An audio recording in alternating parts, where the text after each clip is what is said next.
Hi, my name is Lisa, and this is Aaron from Diploma of Commerce, program Convenor. I was about to say Griffith College. I'm from Griffith College. We're both from Griffith College. Hello, everyone. Yep, and today we're just here to give everybody short introduction to Griffith College, and I believe your offers for Griffith for the Diploma of Commerce.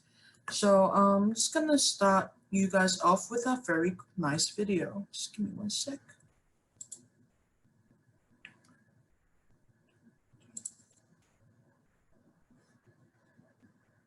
Oh, good.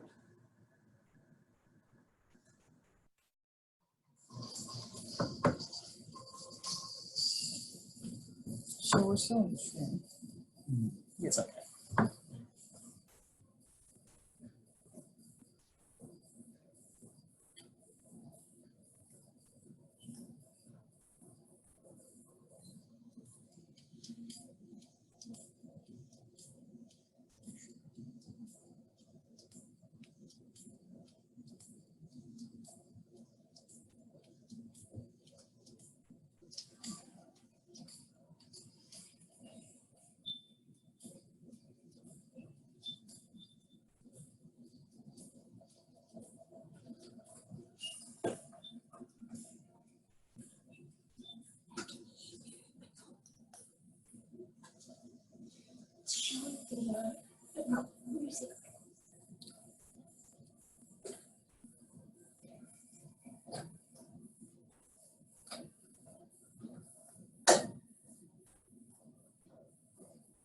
That's a pretty cool video.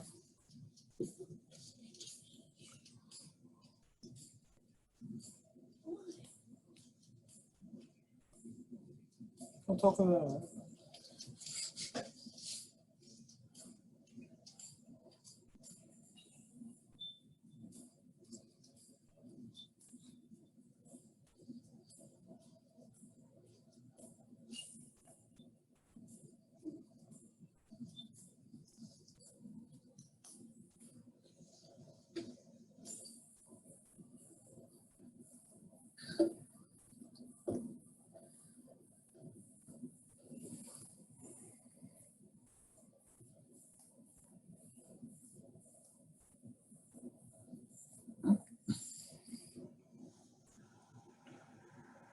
Okay, the video was supposed to have sound, but without the sound, you can still see how excited we are to welcome all of you to Griffith College.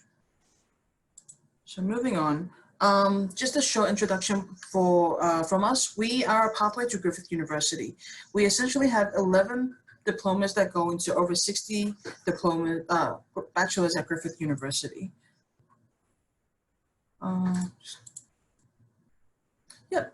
So we've been around for more than 21 years. And as I just mentioned, we are the leading pathway provider to Griffith University.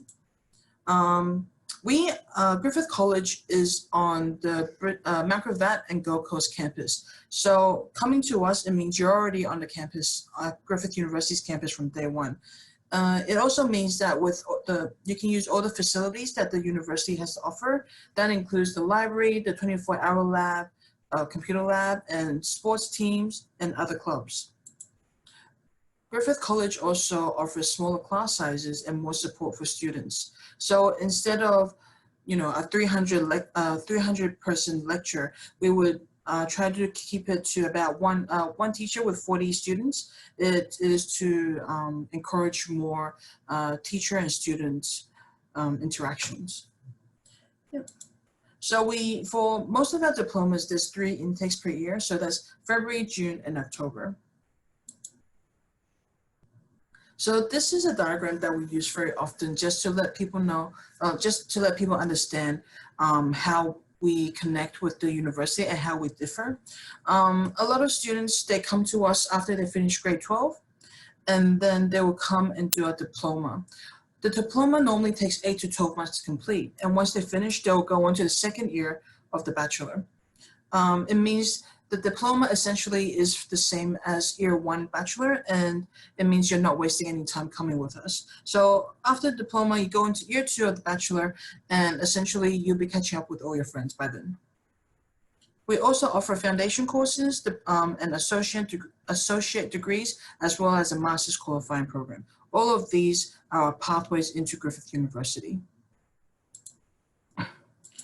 So as I just mentioned previously, we do have a lot of student support. As you can see, there's a huge range of things that we do help with, and includes consultation and counseling, language development workshops. These workshops, I believe, are held once every week. They're there for students to learn more about time management and critical thinking, how to write their homework, things like that. There's also a free and compulsory maths course. Compulsory maths course is mostly for the engineering, science, and the health science kids. So when they come to orientation week, we get them to sit down and do an online maths test. So if they don't pass the maths test, they will do the free maths course in their first trimester. The only reason is because the subjects that they do, they rely heavily on maths. So we try to figure out each student's balance, I guess, their performance in maths, and then we try to help them, tutor them, so that they can do better in their program. We also have a student mentor program. It's for students who might be very unfamiliar with the environment, or they think they need extra help. Student mentors are always available through the student portal for all our students. So they're there to help you take you around campus, help you find out, where's the best food, or like when you can get the best deals, or like shortcuts around to your classroom, things like that. Other things we have is disability support. What Griffith University offers, Griffith College offers as well, right? So disability ranging from physically or mentally, we do have support for all of these things. For students who will be coming from other countries, we also have airport reception. And all new students are required to come to orientation week. It isn't a whole week, but we will email you when before trimester starts to let you know when you can come. Just to answer a student's question, yes, we will be providing these slides after the webinar. So, good question. Yep. Some of our programs also have activities and excursions. So what I know is for hotel management, they do have a hotel immersion program. You talk later more about commerce. Yeah, we do have a range of different activities and excursions as well, but definitely more on campus, so college-based activities. And one of those in particular is dealing with work and employability, and we have that coming up next week for our current students. So looking at how students can get started with their professional workplace thinking more about their careers, and starting to network and use platforms like LinkedIn. So we're doing a really great session on Monday with our current students. That sounds really helpful. It took me ages to learn how to use LinkedIn. Look, it's all LinkedIn in particular. It's like a social media for professionals, yeah. platform. And it's really, really good, but you need to spend a bit of time with it and practice and develop your identity with it as well. So it takes time, and but it's so important these days. It's really, really important to be networking. It's important to build your professional identity and network with other students as well as potential employers. So we do a lot of that at the college here too. Yeah, cool. Moving on, student welfare. This college cares very much for all our students. We put a lot of focus on student safety. In regards to, loneliness, homesickness, we do have professional counselors who are here for you. All you need to do is make an appointment. We're also even here to talk to you about your personal relationships or harassments that you may encounter. In regards to a lot of studies and academic difficulties, we tend to reach out, like early prevention. We tend to reach out before anything gets too out of hand. For student welfare, there's a huge range of things that we're there for. All you have to do is just ask, and we're there for you. So I'm proud to say that at Griffith College, Students who graduate from us and moving on to university tend to get a higher GPA than students who go straight into university.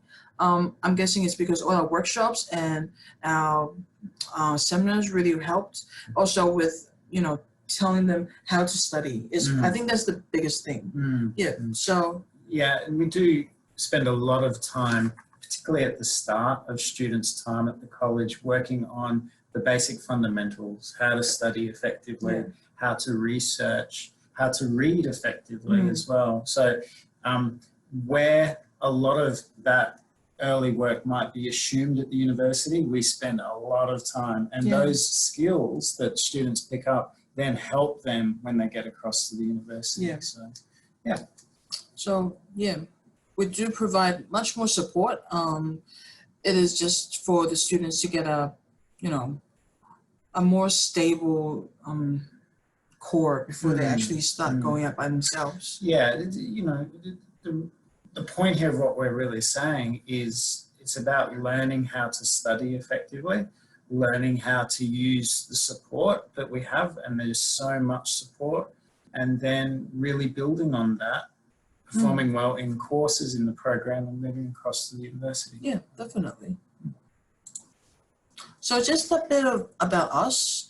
We are based at the Brisbane, at the Macrovat and the Gold Coast campus. So Griffith University themselves, they have 5 campuses. So one in Gold Coast, one in South Bank, one in Macrovat, Nathan, and Logan.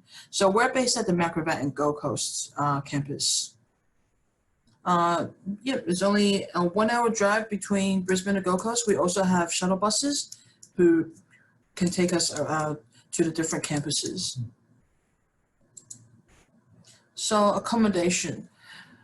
There are a few available. So we have on campus. So students are able to live on campus. It's only a less than 5-minute walk from your home to the classroom. We also have off campus where students can live very close with their friends and come to class with their classes. There's also homestay available. That's more reserved for students under the age of 18. For on campus, it's quite popular just because it's so close and convenient. There's also an option to choose whether or not you want to have meals with the rent. So that's pretty interesting. The approximate cost is about $330 to $370 a week for the on-campus accommodation, whereas for non-catered on campus, it's about $160 to $200. So the meals do affect the price that you pay. Whereas for share house off campus, it's about $160 to $450, depending how big your house is or how many people you're living with. As well as for homestay, which always includes food, is $245 to $270. So these are our student ratios. So still over 50% of our students are from Australian students, and there's like 43% from international students. So people ranging from China, India, Korea, Pakistan. Can't think of any at the moment. Southeast Asia is a huge group, particularly in commerce and business areas. So students from Malaysia and Indonesia and a few students from Thailand and some of the other countries as well. So. Our college is very multicultural. Yes. Yeah. That's right. Okay, so more about Griffith University. So Griffith University is ranked in the top 3% of universities worldwide, and they're committed to creating an equitable and environmentally sustainable society. Australia's #1 university teacher 3 times, as well as 5 stars for graduate employability. I believe, Griffith University puts a lot of focus on research, which makes a huge difference to all the reports that they produce. So as I mentioned, there's about 1, 2, 3, 4, 5, 6, 7, 8, 9, 10, 11, 12, 13. Okay, so there's 14 programs that lead to over 60 bachelors in Griffith University. So today we're going to focus on Diploma of Commerce, and Aaron here is going to tell us more about all the possibilities it'll take us and what's it like studying there. Let's swap places. Sure, yeah. Thank you. No worries.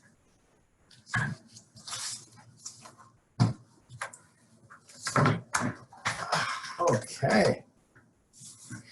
Well, I might just go back one slide. Yep. And we'll just talk a little bit about commerce. And I'm just pointing here at the dollar symbol. So yes, commerce is about money. And a lot of the courses that we have here deal with how businesses make money in so many different ways. And a lot of them focus on a lot of the skills that people need to develop to work with banking, finance, economics, all of these fundamental areas that support businesses in making money. Accounting is very important too. But also commerce isn't just about making money. The business side is more about the people that work in the organization, about the teams that we work in to get work done. It's also about communication. And so we do spend quite an even amount of time looking at the more money or monetary aspects, and then also the people aspects. So from there, out of your first year in Diploma of Commerce, you would pick a major or a specialization, which takes you into a very focused area of study. These are the courses that we have in the diploma, and these are also some of the majors that you could look at later in your degree. So as I said before, there are a range of commerce-related courses: business data analysis, economics, accounting, money, banking, and finance. And if you were going into a Bachelor of Commerce at Griffith University, you might major in one of those areas. And then the business side, business communication, work and employability, management concepts, introduction to marketing. And again, in the Bachelor of Business degree, you might want to major in one of those particular areas. So the first year diploma is quite broad. It gives you a really good introduction or a taste of some of the different important areas within commerce and business. And then from there, when you pick your major, you can go much further into a specific related area that you're interested in. You might have a look at some of the degree pathways. Yeah. So here on this slide, you can see that two of the major programs I've already talked about, the Bachelor of Commerce and Bachelor of Business, but there are also other pathways. And one of the other really popular degrees is the Bachelor of International Business. So with these degrees, you can see underneath there are a range of majors, and that's what I was just talking about before. So in the Bachelor of Commerce, accounting is very popular. Accounting is also a very traditional, very well-established discipline and major. So is economics. But the emerging finance and financial planning are really starting to grow in popularity. Financial planning in particular is a very young or early developed major, but it is growing rapidly. So that's the Bachelor of Commerce. And then if we move down to the Bachelor of Business, you can see, wow, there are a lot of different major options here. Some of the, again, more established options are management or marketing, and then international business as well. So you can actually take international business as a major as opposed to the whole degree. And then we've got new majors like sport management, sustainable enterprise, one of my favorites. Also, one of the other good ones is entrepreneurship. And self-employment. So within the Bachelor of Business, again, there are a lot of more traditional, what we call the more established majors, and then new and emerging majors as well. In the degree, you would only select one or two majors. If you select two majors, that's called a double major. And I was going to just talk a little bit about that just briefly. If you do select the double major, it's really useful to pick a very focused and very specific major that gives you very good skills. So like accounting. So if you study accounting, there's a very good chance you'll become an accountant. Yeah. There's very good focus skills. But as well, then you might decide you want to choose a general second major like management. So if you were looking at accounting and management, what would happen is you would have your accounting as your really focused, direct area, and you would, really hone in on building those accounting skills and setting up your accounting career. And then the management side could be a later career or a secondary option that you would move into.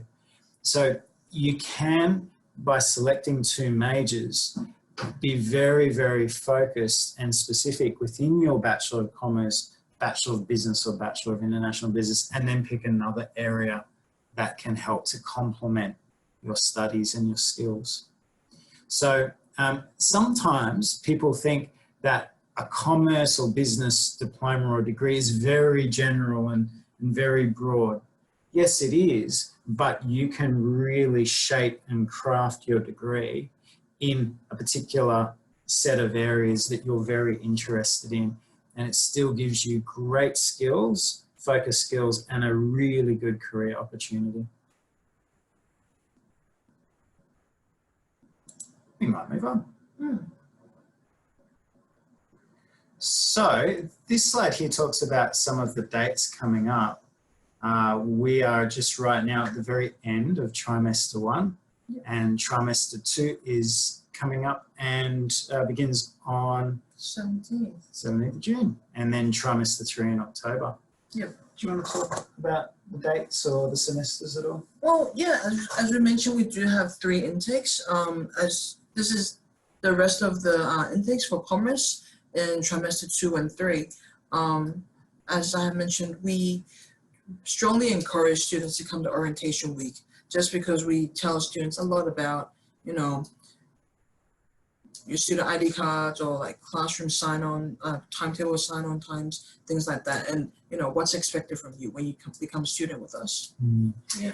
Also, in orientation, we talk a lot about what you'll be learning in your classes. It's a great opportunity to meet and start to network with your fellow students. So we do a lot of activities, a lot of workshops, and it's all about students interacting with each other. Yeah. So if you don't come to orientation, you really miss a good opportunity to make friends and to start to get to know the campus, the teachers, and understand what you'll be studying. So orientation is a must, and that leads very nicely into week 1. Yeah, definitely. Yeah. Oh, yes. Oh, there's orientation week right there. Yes, and that's when classes start. There we go. Perfect.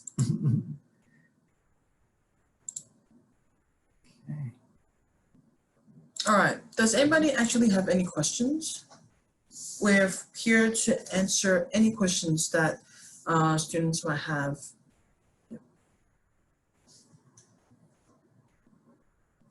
So could you tell us how many, if a student is doing a Diploma of Commerce, how many days are they expected to, how many hours a week are they expected to be on campus? That is a very good question. It can vary. I'll start very basically at the course level, and then we can build it up. Yeah. So with one course, and usually a student, if you're full-time, would be studying 4 courses. There will be 4 hours of class time per course. So if you're studying 4 courses, that would equal 16 hours of class time per week. Now, it's a bit different to school because obviously at school, you have a lot more hours of the day, usually about 6 or 7 per day at school. So it's a bit less, but what we do expect, because it is now really university or college, which we are at college with the diploma, we do expect that you do a lot of work outside of class, particularly around your reading, around your online study. There's course websites where you do some study and homework and reading online. We do expect that you go to the library And also you might have some group or project work, which might be leading to some assessments that come up throughout the semester. As well, you might be studying for exams. So usually we say for one course, you're doing your 4 hours of class time. You could be doing up to another, let me just do the math so I get this right, but literally another 4 hours of your own personal study. Some weeks you'll be doing even more. It could be 5 or 6 or even more hours, particularly when it comes to later in the semester and you're writing your assessments or getting ready for your final exams. So there is a lot of free time, but you do need to structure your time effectively. And we've got a lot of support resources to help with that, with your timetabling of your study outside and all your different activities to complement your classes. So does that answer that question okay? Yeah, it does. But, you know, moving like in more detail, could you tell me what do you mean by 4 hours per subject? What is... What goes on in those 4 hours? Yeah, absolutely. And it's not like it's just 4 straight hours either of doing, like, let's say, you know, you said economics. Before, yeah, Lisa, you said before, you know, in one class with your teacher and 40 other students, we don't do that. So we break up the classes and we break up the lessons. So let's say it is economics. There will be each week approximately a 2-hour lecture. Yeah. And that lecture is the main class to deliver content. So your lecturer will be taking the class through all of the important theories and concepts and different processes. When it comes to economics, there's a lot of data interpretation, graphing, and analysis going on. But they don't just lecture to or at you. We tried in 2019, you know, we're really moving along in time. We use a lot of interactive teaching techniques. So there's a lot of discussion with the students in the lectures. There's a lot of workshop-based activity. We sometimes even get students to undertake some activity work and then present in the lectures back to the class. We use a lot of technology as well in the lectures.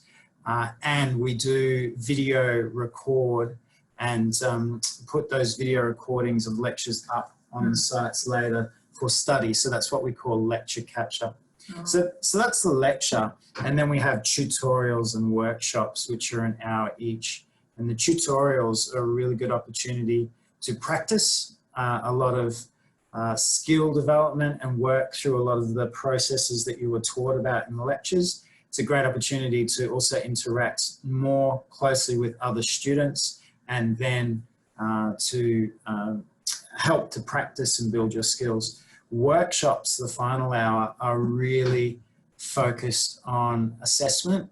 We break down the different assessment parts and get you really working towards building those assessment skills for the course. So there's quite a lot of structure and a lot of support in and around those classes, but also we do give you a lot of time and opportunity to get to work, practice, and then start to work towards your assessment. Now, to go with those classes, we have consultation times. So students can book in one-to-one with their teacher, or they might want to come in as a small group. Particularly if you're working on a group or some team project, you might want to all come in together. Or if you've got similar questions in your study group and your teacher can sit down with you and spend a good substantial amount of time focusing on your questions and your work. So we find consultation is very, very popular as a support mechanism. And again, it's about students identifying, I need to ask some questions, I need some help and support, and contact the teacher, book in, and come in for consultation. That's really good. Yeah. I think another thing, Lisa, you asked before is how many days do students tend to come to college? And this is very similar to university. Usually it's a minimum, let's say you really tightly structure your classes, a minimum of 2 days. Okay. It's rare though to study 4 courses in 2 days with the class time. The big long days and very, very tiring. So I usually say it's much smarter to at least structure your classes over 3 days. And some students might even say 4 days, and then they just do some small classes on each day. You need to work out what works for you. And every student is a little bit different. Yeah. So, but the staff here are all here to help with those decisions as well. So it's a good thing that we do have timetables for you to organize, because some people may have part-time jobs. Mm-hmm. They're very, they probably will space it out in 5 days just so they can get to work on time. Yeah, and we are very supportive of students working and also playing sport and undertaking extracurricular activities that might help you with your study, but also so that you've got a good balance in your life as well. We don't expect that you're studying all the time. You need to have some sport and some interest, but also some social life and work, some small amounts as well. So that all needs to be fit in. A student just asked about textbooks. Do you know how to take this one? So do they have to buy textbooks, and how much do they cost? Yes, students do need to buy textbooks. Most classes do have textbooks. Textbooks can be expensive, but they can differ in price. Also now, some courses are using e-textbooks. So e-textbooks are textbooks that you would work on a laptop or a tablet with a large screen. And then you can also save money by using e-textbooks as well. So the typical price for a textbook could be anywhere from, let's say, around 70 or 80 Australian dollars, could go up to around 120 or $130. So they can be expensive, but e-textbooks are cheaper. Also, we do support students buying second-hand textbooks, and we do have some support and advice around how to do that. And you need to be very careful if you buy a second-hand textbook to make sure you buy the right edition. Yeah, that's right. That's really important. Yeah. Well, I hope that answers all your questions. Anyone else have any questions? If not, let's just go to the next slide. Sure. If you guys think of anything else or have any further questions, feel free to contact us through email or giving us a call. And our social media handles are on the next slide. Next slide. Yep. So, we have a lot of new content on our YouTube videos, and we are always on Facebook and Instagram. So feel free to follow us, connect with us, talk to us. Thank you, everybody. Thank you.